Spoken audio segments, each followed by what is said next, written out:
So, if you've made it this far, you've probably heard the phrase sexual energy transmutation. People talk about it like it's some hidden power, something mystical, something that turns desire into success. But here's the truth. Most people miss. It's not magic. It's mastery. Because what people call sexual energy is really just one of the strongest forces in the human brain: drive, desire, and dopamine motivation. It's the same system that pushes you to build, create, compete, and pursue. But when it's not controlled, it doesn't disappear. It gets scattered. The Bible actually speaks to this principle in a deeper way. In 2 Timothy 1:7 it says, "God has not given us a spirit of fear, but of power, love, and self-control." Notice that last part. Self-control. Not suppression. Not indulgence. Control. Because uncontrolled desire doesn't make you powerful. It makes you reactive. So what happens when people try to transmute it the wrong way? They think it means simply holding it in, suppressing thoughts, fighting urges all day. But suppression doesn't transform energy. It creates tension. And tension, without direction, always leaks out somewhere. Distraction, relapse, impulsivity, emotional instability. True transmutation is different. It is redirection with purpose, and Scripture already explains this principle in another way. In 1 Corinthians 9:27, Paul writes, "I discipline my body and keep it under control."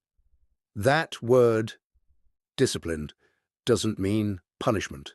It means training, like an athlete, like someone preparing for a race. So, when desire rises, you don't destroy it, you redirect it, because desire itself is not the enemy. Undirected desire is. Think of it like fire.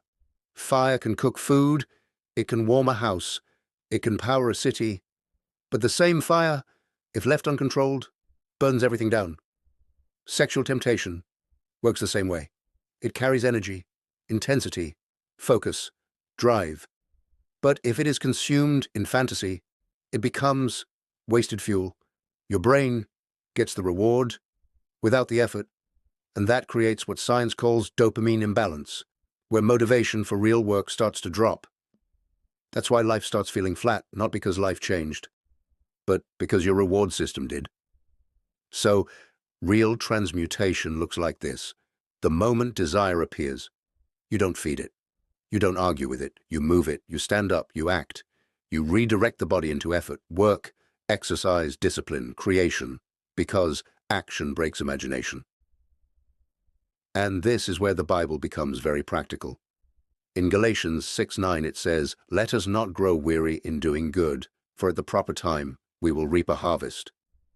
A harvest only comes after repeated discipline, not after indulgence, not after fantasy, after consistency. So, the truth about sexual energy transmutation is simple. It is not about storing something inside you.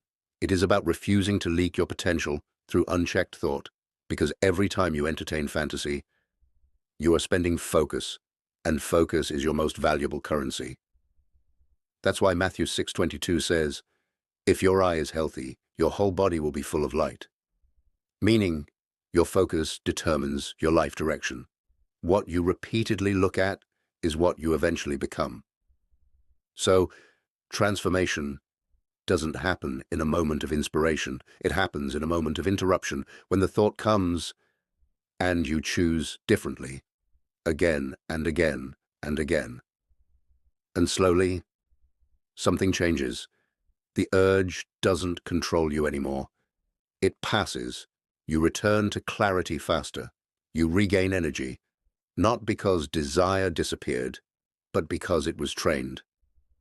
This is what discipline actually is, not the absence of desire, but the mastery of direction.